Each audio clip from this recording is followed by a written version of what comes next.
네, 안녕하세요. JB입니다. 오늘 영상 시작하기 전에 감사 인사부터 드리고 시작하도록 하겠습니다. 멤버십 회원이신 일랜드킴님, 썸머나이트님, 아파플링님, 아마란스님, 김영철님이 소중한 슈퍼땡스 후원을 보내주셨는데요. 다들 정말 감사드리고요. 이번에 단타 수익 보신 거 축하드립니다. 앞으로도 많은 도움 받으실 수 있게 최선을 다하겠습니다. 그리고 멤버십 회원분들께 한 가지 공지사항 전해드리자면요. 아마 저는 오늘 밤에 졸츠 구인이직 보고서가 나오는 걸 보고 매매를 진행할 것 같습니다. 참고로 졸츠 발표가 좀 늦어요. 11시에 발표를 하기 때문에 나오면 최대한 빨리 세부 내용을 파악하고 시장의 반응을 약간 살핀 후에 최대한 11시 20분까지 멤버십 커뮤니티 게시판에 글을 올리도록 하겠습니다. 상황에 따라 약간 더 빨리 올리거나 약간 더 늦게 올릴 수도 있다는 점 참고하고 계시면 좋을 것 같고요. 제가 웬만하면 매매는 목요일이나 금요일에 많이 하는 편인데 왜 이번엔 하필 화요일부터 이렇게 하려고 하는지에 대해선 어제 시황에 대해 설명드리면서 말씀드리도록 하겠습니다. 아무튼 저의 매수 매도를 참고하고 싶은 멤버십 회원분들은 해당 시간에 실시간 멤버십 커뮤니티 게시판을 잘 확인해 주시면 좋을 것 같습니다. 네, 그럼 본격적으로 어제 시황에 대해 설명드리겠습니다. 어제도 참 드라마틱하게 주식시장이 흘러갔습니다. 요즘 시장 돌아가는 거 보면 참 재밌는데요. 일단 장 초반엔 채권 시장과 주식 시장 모두 좋은 분위기로 시작을 했습니다. 대만에서 열리고 있는 컴퓨텍스 2024에서 미국의 주요 반도체 기업 CEO들이 시장에 환호할 만한 발언을 냈기 때문인데요. 일단 엔비디아의 젠슨 황은 그동안 2년에 한 번씩 발표하던 신제품을 1년에 한 번씩 발표한다고 말하면서 2위 AMD와의 격차를 더 확실하게 벌리겠다는 의지를 보여줬고요. 또 AMD의 리사수도 이에 질세라 MI300X의 후속 모델을 올해 4분기에 출시하고 내년과 내후년에도 각각 업그레이드 버전을 내놓을 것이라는 소식을 전했습니다. 그리고 퀄컴의 크리스티아노 아몬 역시 스냅드래곤 X 엘리트를 기반으로 만들어진 윈도우 노트북이 기존 노트북들과 비교해서 배터리 용량이 2배 더 늘어나며 AI 기능을 사용함에 있어 전력 효율성이 100배 이상 좋게 제공된다고 말하면서 퀄컴 최신 칩의 우수성을 자랑했습니다. 아무튼 이렇게 미국의 대표 반도체 팹리스 기업들이 너도 나도 앞다퉈 기술 경쟁을 벌이고 있으면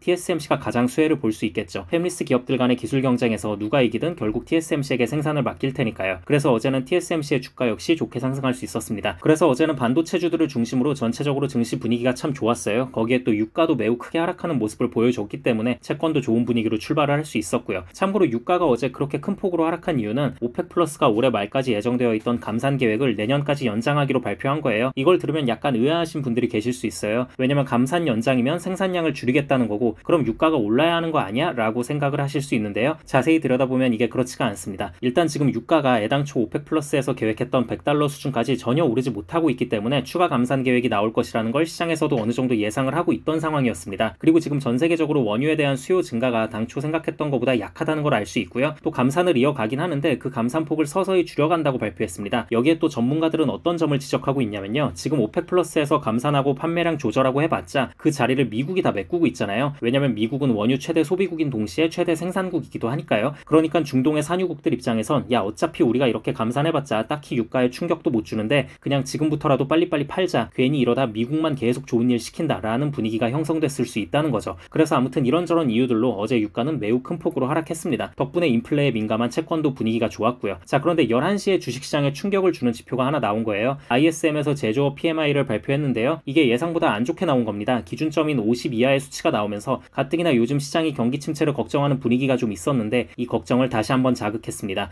특히 신규 주문 수치가 1년 만에 최저치로 떨어진 부분이 시장의 불안함을 형성했습니다. 그래도 다행인 건 물가지수가 예상치를 하회하는 57이 나왔어요. 57이면 여전히 높은 수치긴 한데 그래도 하락하는 추세라는 점은 우리가 긍정적으로 볼 수 있을 것 같습니다. 그래서 아무튼 해당 지표가 발표된 후에 채권은 더욱더 환호할 수 있었고요. 반대로 주식 입장에선 약간 떨떠름한 분위기가 형성이 되면서 초반의 상승폭을 꽤 많이 반납했습니다. 그리고 은행 섹터가 어제는 하락을 했는데요. 이 부분은 이제 크게 두 가지 정도 이유가 있을 것 같아요. 우선 중요한 첫 번째 이유는 채권이 어제 강해도 너무 강했습니다. 이게 참 말로 설명하기 애매한 부분 중에 하나인데 제가 최근에 계속 드렸던 말씀 중에 하나가 채권의 회복은 은행의 회복에도 도움이 된다고 했잖아요. 이 말이 기본적으로는 맞는 말입니다. 근데 이게 그렇다고 해서 또 채권이 너무 이렇게 급하고 강하게 회복을 해버리면 은행 섹터로 몰릴 만한 돈들까지 전부 다 채권으로 쏠릴 수가 있어요. 왜냐면 채권과 은행주에 대한 투자 심리가 분명 겹치는 부분이 좀 있거든요. 채권은 채권이자 은행주는 좋은 배당률 뭐 이런 식으로요. 그래서 아무튼 결국 서로 방향성은 비슷하게 갈 테지만 동시에 약간 라이벌인 구도가 좀 있어서 어제는 하락했다고 보시면 될 것 같습니다. 그래도 개인적으로 어제의 하락은 별로 걱정은 안 되는 게요. 결국 채권이 회복을 해야 은행도 리스크가 사라지면서 더 강하게 상승해 줄 수 있습니다. 그러니 너무 걱정하실 필요는 없을 것 같고요. 또 어제 같은 경우에는 뉴욕 증권거래소의 기술적인 문제가 좀 있었죠. 다들 보셨을 거예요. 워렌 버핏의 버크셔 해서웨이 주식이 순식간에 99% 폭락을 맞으면서 원래는 8억 6천만 원짜리 주식이었던 게 순식간에 25만 원으로 추락해버리는 뭐 결국엔 단순 전산 오류로 밝혀졌습니다. 근데 이때 버크셔 해서웨이 말고도 뱅크 오브 몬트리올도 99%가 폭락을 해서 아무래도 투자자들이 은행주를 매매함에 있어서 조금 찝찝한 심리가 작용했을 수 있습니다. 괜히 이게 좀 그렇잖아요. 누가 봐도 명백한 오류였기 때문에 문제가 해결되기야 하겠지만 혹시라도 해결이 좀 지연되거나 하면 내 현금만 묶일 것 같고, 그래서 아무튼 이건 한때 해프닝으로 끝나긴 했지만 이 부분도 영향을 끼쳤을 수 있다는 점 알고 계시면 좋을 것 같습니다. 슬슬 영상 마무리하자면요, 지금 시장에 확실히 경기 침체를 우려하는 불안 심리가 돌고 있다는 게 느껴져요. 그래서 오늘 발표하는 졸츠 구인이직 보고서를 나름 잘 들여다봐야 할 것 같은데요. 물론 이번 주에 가장 중요한 지표는 금요일에 노동부에서 발표하는 공식 고용 보고서지만 현재 시장은 워낙 민감한 상황인 만큼 이번 주 내내 변동성이 좀 있을 것 같다는 생각이 듭니다. 그리고 저는 이 변동성을 좀 이용해 볼 생각입니다.